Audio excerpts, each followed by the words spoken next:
창세기 24장 7절 말씀입니다. 하늘의 하나님 여호와께서 나를 내 아버지의 집과 내 고향 땅에서 떠나게 하시고 내게 말씀하시며 내게 맹세하여 이르시기를 이 땅을 내 씨에게 주리라 하셨으니 그가 그 사자를 너보다 앞서 보내실지라. 내가 거기서 내 아들을 위하여 아내를 택할지니라. 아멘. 대강절 첫 주일입니다. 예수님이 태어나심을 기다리는 절기이자 교회력의 첫 시작입니다. 그래서 교회의 시작은 새해가 아니라 대강절로부터 시작이 됩니다. 예수님의 탄생은 이미 오래전 베들레헴에 있었지만은 그러나 현재적으로 믿는 우리의 마음속에 찾아와 주시고 마지막 심판날 재림 때에 주님이 오시기 때문에 우리의 과거의 잘못을 회개하고 새롭게 결단하는 귀한 절기이기도 합니다.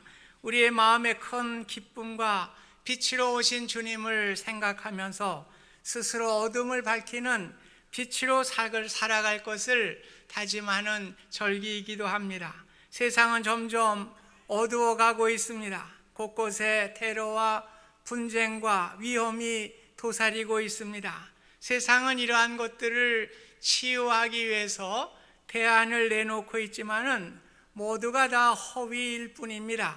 점점 어려워지고 점점 어두워지는 것이 이 세상의 모습입니다. 이 시대에 우리가 해야 할 일은 모든 것을 하나님께 맡기고 믿음으로 바로 서는 일입니다. 오늘 믿음의 조상 아브라함을 통해서 온전히 그가 그의 삶을 온전히 하나님께 맡기듯이 우리의 삶을 하나님께 맡기고 하나님이 통치하시고 섭리하셔서 하나님의 뜻이 세워지게 될 때에 대강절에 우리의 바람과 소원대로 이 땅을 밝혀지게 되는 귀한 은혜가 있게 될 것입니다. 오늘 온전히 맡기는 믿음을 가지고 살아갔던 아브라함에게 하나님은 복을 주십니다. 1절 보면 아브라함이 나이가 많아 늙었고 여호와께서 그에게 범사의 복을 주셨다고 말씀하고 있습니다. 아내 사라가 127세에 세상을 떠났습니다. 아브라함의 나이 137세였습니다. 아브라함이 이삭을 100세에 낳았으니까 어머니가 돌아갔을 때에 이삭의 나이가 37살입니다.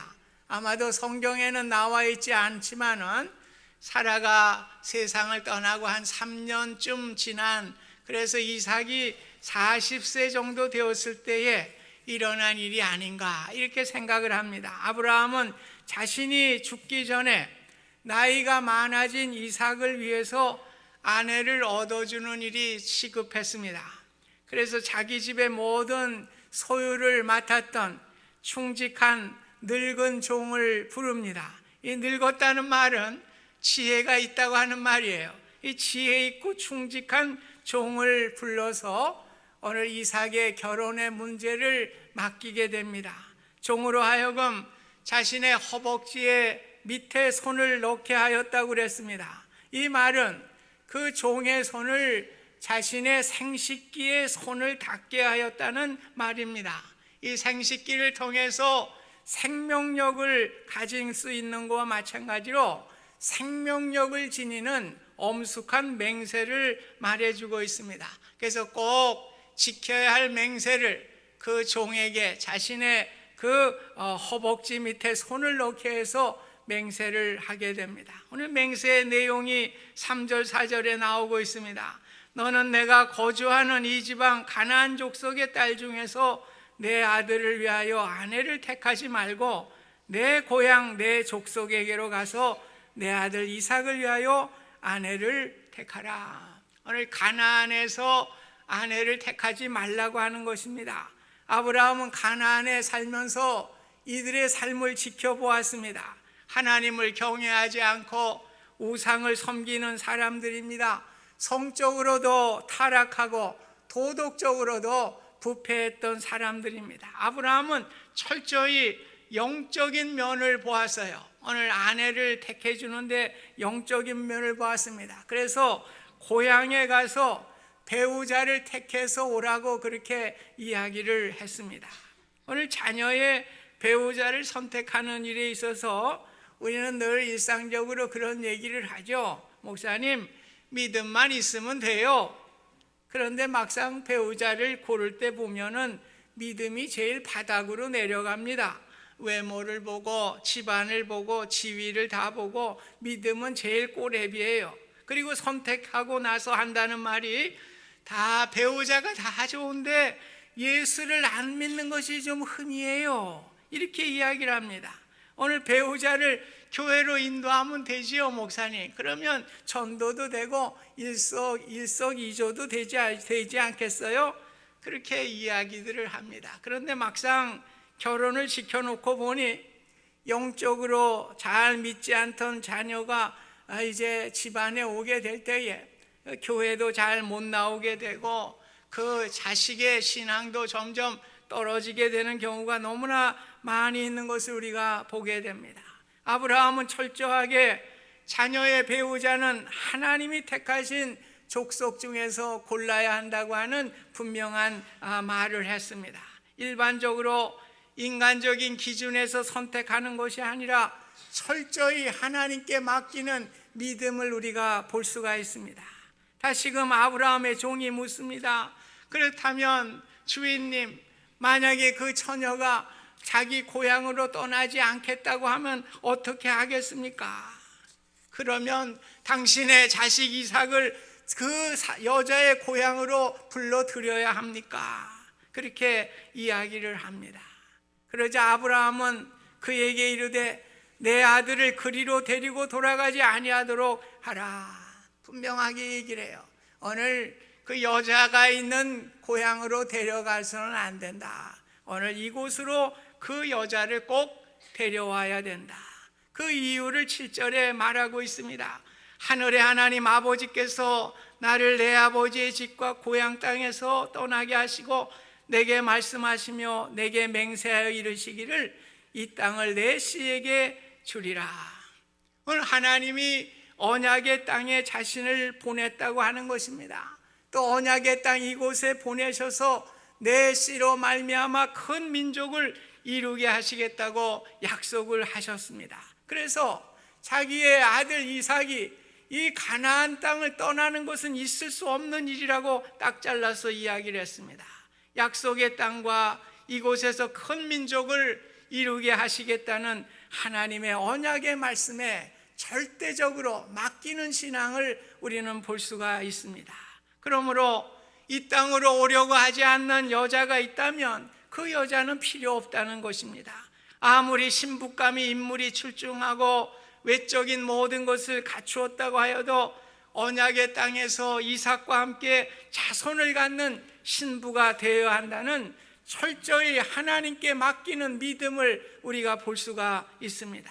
아브라함은 철저히 하나님께 맡기게 될 때에 하나님께서 간섭하여 주실 것을 믿었습니다. 그래서 7절 보면 하나님이 그 사자를 너보다 앞서 보내실지라 내가 거기서 내 아들을 위하여 아내를 택할지니라. 오늘 말씀대로 살아가니까 하나님께서 사자를 먼저 보내셔서 네가 선택하는 것이 아니라 하나님께서 선택해 주시리라. 절대적인 믿음을 갖게 됐습니다. 하나님께 절대 맡김으로 하나님이 사자를 미리 보내서 신부감을 확실하게 택하여 주실 것을 그는 분명히 믿었던 것입니다. 아브라함의 믿음에는 어떤 인간적인 조건이 붙어 있지 않아요. 우리 같으면 물질, 학벌, 외모, 집안 등 조건들을 거론해 놓죠. 그런데 아브라함은 오직 나의 고향에서 구해야 할 것, 이곳에 와서 살아야 할 것, 두 가지 조건 외에는 아무런 조건이 없었습니다. 이는 내가 선택하는 것이 아니라 하나님이 예비하시고 선택하여 주시니 내가 택한 인간적인 것보다도 하나님이 택하여 주신 것이 더 좋을 것이라고 하는 믿음을 보여주고 있습니다. 그 결과가 어떻게 되었습니까?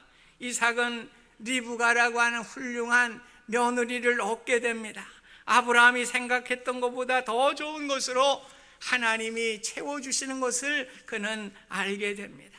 그뿐만이 아니라 아브라함이 아마 140세 정도의 며느리를 얻은 것 같아요. 성경은 안 나와요. 그런데 35년을 더 살다가 175세에 그가 세상을 떠나게 되는, 하나님이 주시는 복을 누리게 됩니다.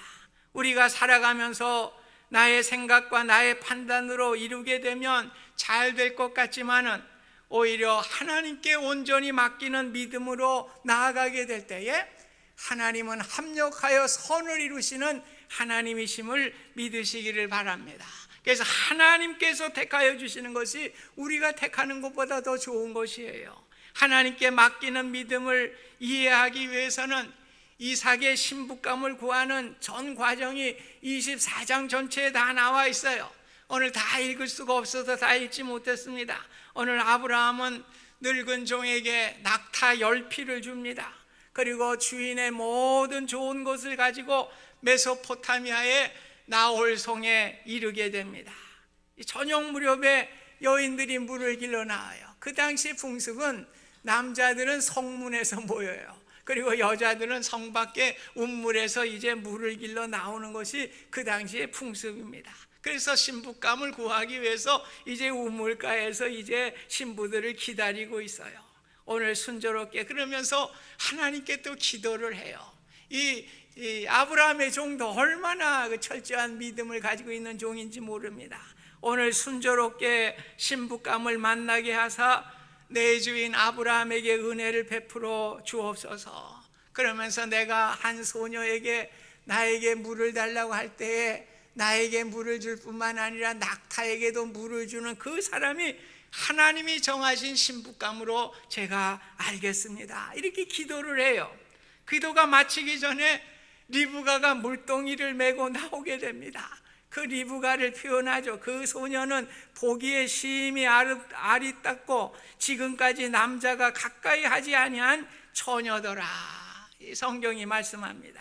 아브라함의 종은 기도한 대로 물을 청하게 되죠. 그러자 자기에게 물을 줄 뿐만 아니라 낙타들에게도 물을 먹이게 되는, 기도한 그대로 이루어지게 돼요. 그래서 너무나 감사해서 리브가에게 금 코걸이 하나, 또 금 팔찌, 양손에 팔찌를 하나씩 다 선물로 줍니다. 그러면서 우리가 유숙할 곳, 네 아버지 집에 우리가 유숙할 수 있느냐 이렇게 묻게 돼요. 리브가는 대답을 합니다. 저는 나홀이 낳은 부두엘의 딸입니다. 이 나홀이 누구예요? 아브라함의 동생이잖아요. 그러니까 이 아브라함의 동생 나홀이 낳은 부두엘의 딸이니까 이 나홀의 손녀딸이에요. 그러니까 아브라함에게도 손녀딸에 해당되는 사람이 바로 리브가입니다. 리브가는 우리에게는 집과 사료도 족하고 유숙할 곳도 있어요. 이렇게 승낙을 합니다. 종은 하나님의 인도하심에 감격할 수밖에 없어요. 또 하나님께 경배를 드리게 됩니다. 나의 주인 아브라함의 하나님 여호와를 찬송하나이다. 여호와께서 나를 인도하사 내 주인의 동생 집에 이르게 하셨나이다. 아브라함이 얼마나 하나님께 감사와 기쁨으로 찬송을 올려드리게 됩니다. 리브가는 자초지정을 이제 집에 가서 이야기를 해요. 오늘 리브가 오빠 되는 라반은 아브라함의 종에게 이제 나오게 됩니다. 여호와께 복을 받은 자요 들어오소서 이렇게 초대를 하게 됩니다. 초대받아서 이제 밥상을 받게 됐습니다. 아브라함의 종은 얘기를 합니다. 내가 내 일을 진술하기 전에는 먹지 않겠습니다. 이렇게 이야기를 하고 그는 자초지정의 이야기를 하게 됩니다. 자신이 아브라함의 종인 것을 이야기를 합니다. 그리고 아브라함이 하나님의 축복을 받아서 큰 부자가 되었음을 전합니다. 그는 이삭은 그 부자인 아브라함의 유일한 상속자이고 아브라함이 그 며느리를 가나안에서 찾지를 원치 않았고 그 신부를 이 땅에서 데려오기를 원했습니다. 만약에 신부가 또 이곳에서 나오기를 원치 않았다면은 오늘 원치 않았다고 아브라함이 이야기를 하면서 천사가 미리 보내주실 것을 말씀하시고 걱정하지 말라고 이렇게 이야기를 했습니다. 죄송합니다. 제가 요즘 이렇게 기침이 좀 감기기가 있어 죄송해요. 그래서 하나님이 미리 천사를 보내서 오늘 이렇게 정해 주실 거니 걱정하지 말라고 그렇게 여기에 보내주었습니다. 이 상세하게 이야기를 전하게 됩니다. 리브가의 아버지인 부두엘과 오빠인 라반이 대답하기를 이 일이 여호와께로 말미암았으니 우리는 가부를 말할 수 없노라. 리브가가 당신 앞에 있으니 데리고 가서 주인의 아들의 아내가 되게 하라. 이렇게 승낙을 하게 됩니다. 이 승낙을 받은 아브라함의 종은 급했어요. 이제 빨리 주인에게 가야 되니까 이제 다음 날 제가 떠나야 되겠습니다. 그러자 리브가의 어머니와 라반은 또 요청을 하죠. 그래도 그렇죠. 이 아이가 친정에서 열흘이나 또 더 며칠 이렇게 머물다 가야 되지 않겠습니까? 그럴 때 아브라함의 종은 하나님이 나에게 형통한 길을 주셨으니 빨리 주인에게 데리고 가야 되겠습니다. 그러자 이제 어떻게 합니까? 당사자인 리브가에게 의견을 묻게 됩니다. 리브가를 불러서 이 사람과 내일 아침에 떠나기를 원하느냐? 그러자 리브가가 대답해요. 리브가가 대답하되 가겠나이다. 이렇게 대답을 합니다. 오늘 리브가의 가족들은 리브가에게 유모를 딸려서 보내게 됩니다. 사실 리브가의 입장에서는 친정에 좀 더 있다가 갈 수 있으면 얼마나 좋았겠어요. 그러나 오늘 하나님의 말씀에 순종하고 오늘 바로 따라 나가게 되는 리브가의 믿음도 우리가 보게 됩니다. 오늘 믿음은 절대적으로 하나님께 맡기는 것이라고 그랬습니다. 가나안에 도착한 리브가는 그의 남편이 될 이삭을 만나게 되죠. 이삭은 리브가를 인도해서 그의 어머니 사라의 장막에 인도하게 됩니다. 그러면서 리브가를 맞이하여 아내를 삼고 사랑하였으니 이삭이 그의 어머니를 장례한 후에 위로를 얻었더라.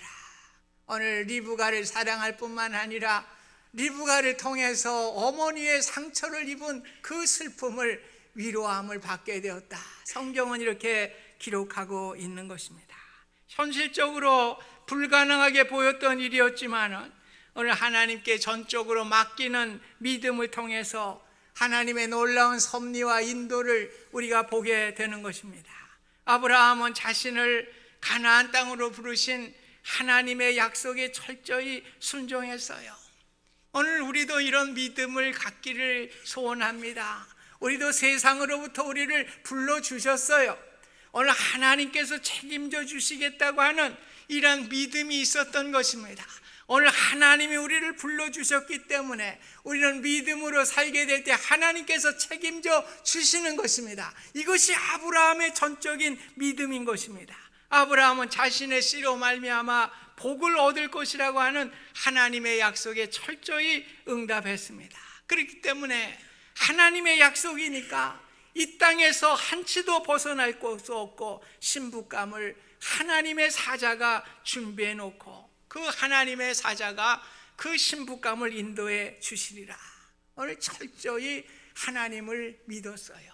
오늘 우리가 살아가면서 우리 인간적으로 생각할 때가 많이 있죠.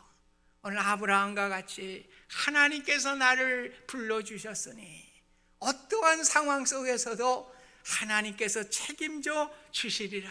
이런 믿음이 우리에게도 필요할 줄로 믿습니다. 오늘 하나님께 철저히 맡기는 믿음이 중요합니다. 그러므로 갈라디아 3장 8절에도 믿음으로 말미암는 자는 믿음이 있는 아브라함과 함께 복을 받느니라고 그랬습니다. 오늘 우리가 복을 받는 것은 아브라함뿐만이 아니라 철저히 믿음을 갖는 사람에게 아브라함과 함께 복을 받을 것을 성경은 분명하게 약속해 주고 있습니다. 오늘도 우리에게 믿음으로 철저히 하나님을 의지하는 자에게 아브라함과 같은 복을 우리에게 주실 것을 믿으시기를 주님의 이름으로 부탁드립니다. 오늘 일본 사람들이 관상용으로 기르는 코이라는 잉어가 있다고 그래요. 저는 잘 모릅니다만 잉어를 작은 어항에서 키우면은 5에서 8cm밖에는 자라지 않는데요. 그런데 수족관에 넣으면은 15에서 26cm, 그리고 강물에 방류하면은 90에서 120cm까지 자란다고 합니다. 오늘 코이라고 하는 잉어가 그 자라는 환경의 크기에 따라서 그 몸집이 달라진다고 하는 것을 이야기를 합니다. 오늘 우리의 믿음도 그런 줄 믿습니다. 오늘 우리의 믿음도 클수록 하나님께서 더 많은 것으로 채워주시고 은혜로 베풀어 주십니다. 저와 여러분이 다 믿음이 있어요. 오늘 믿음이 있으니까 이렇게 비가 줄줄줄줄 오는데 다 나오신 거 아니에요? 믿음 없으면 어떻게 나오셨겠어요? 다 믿음이 있어요. 그런데 그 믿음이 다르다는 거예요. 어떤 사람은 어항같이 조그만 믿음을 가진 사람이 있는가 하면 어떤 사람은 강물과 같이 큰 믿음을 가진 사람이 있다는 것입니다. 우리가 큰 믿음을 가질 때에 하나님께서 더 크게 하나님의 은혜로 역사해 주신다고 하는 사실을 믿으시기를 간절히 소원합니다. 오늘 예수님은 언제나 믿음을 보고 역사하셨어요.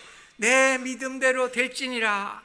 변화산 밑에서 귀신 들린 아이를 데리고 그 아이를 고쳐주기를 바라는 아버지의 심정, 제자들에게 부탁했지만 제자들이 못해요. 오늘 변화산에서 내려오신 예수님께 부탁하게 될 거예요. 할 수 있으면 좀 고쳐주세요. 그럴 때 할 수 있거든이 무슨 말이냐?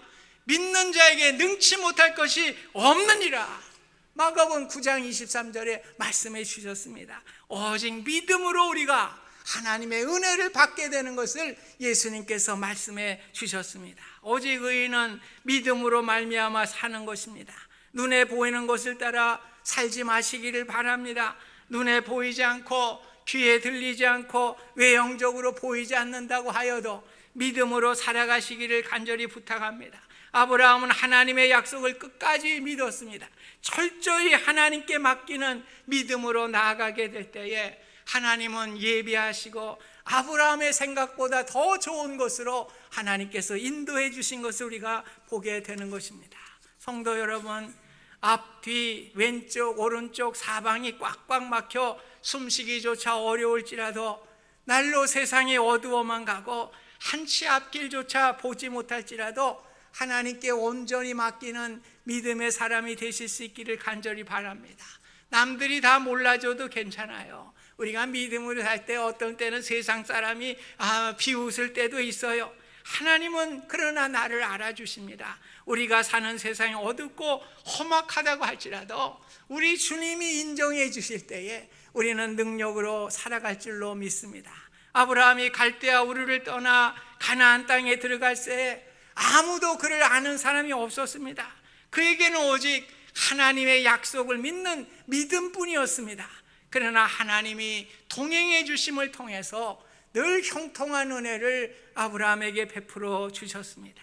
어디를 가든 외형을 중시하거나 그 외형을 탓하지 마시기를 바랍니다. 상황과 외형을 초월하여서 역사하시는 하나님께 온전한 믿음으로 맡기실 수 있기를 바랍니다. 하나님만을 신뢰하기를 바랍니다. 하나님은 우리에게도 형통한 은혜를 베풀어 주십니다. 그래서 우리가 큰 믿음 갖기를 원해요. 째째하게 어항 같은 믿음 갖지 마세요. 오늘 하나님 나에게 강물 같은 큰 믿음 주셔요.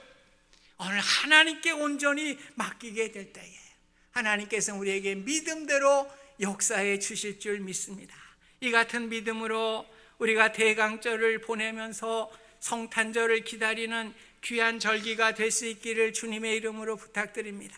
철저히 맡기는 믿음을 통해서 어두운 땅에 이 땅에 오셔서 빛의 소망을 주신 주님의 강림을 기대하시면서 이 땅에 소망의 빛으로 살아갈 수 있길 바랍니다. 오늘 우리 주님이 이 땅의 어두움을 빛으로 밝힌 것 같이 우리의 사명은 바로 그거예요. 오늘 빛으로 사는 것입니다. 오늘 내 가정에 내가 빛의 소망을 주는 자가 되어야 되고요. 이 교회에서도 내가 빛의 소망을 주는 그 사명자가 되어야 되고요. 내가 살아가는 이 지역사회에서도 내가 소망의 빛을 주는 이러한 사람으로 살아가리라. 오늘 하나님이 하셔요. 온전히 하나님께 맡기시기 바랍니다. 오늘 우리의 사명을 감당하시면서 우리 하나님의 역사를 이루어가기를 간절히 바랍니다. 우리 두 사람 얘기를 책에 썼어요. 사르트르와 또 보네포 목사님을 써서요. 이 책을 보면은 이 사르트르는 돌아갈 고향이 어딘지 몰라. 그래갖고 늘 뭐 불안하면서 걱정들이 살았어요. 보네포 목사는 비록 사형장에 이슬로 가지만은 가야 될 곳을 알았어요. 이 하나님의 나라 그 갈 곳을 알았기 때문에 늘 담대하게 삶을 통해서 빛의 사명을 감당하게 된 것입니다. 오늘 우리 하나님은 우리와 동행하십니다. 오늘 아브라함의 하나님, 우리의 하나님이 되시고 늘 온전히 하나님께 맡김을 통해서 하나님의 은혜를 날마다 체험하며 빛의 사명자로 살아갈 수 있기를 주님의 이름으로 부탁드립니다. 하나님 아버지, 우리의 믿음을 아브라함과 같이 어항과 같은 작은 믿음이 아니라 강물과 같이 큰 믿음을 주셔서 온전히 하나님께 맡기는 믿음의 사람 되셔서 하나님이 역사하시는 우리의 삶이 되게 하여 주시고 우리를 통해서 가정과 교회와 내가 살아가는 이 지역사회에 빛의 소망을 줄 수 있는 우리의 믿음이 될 수 있도록 축복하여 주시옵소서. 예수님의 이름으로 기도하옵나이다. 아멘.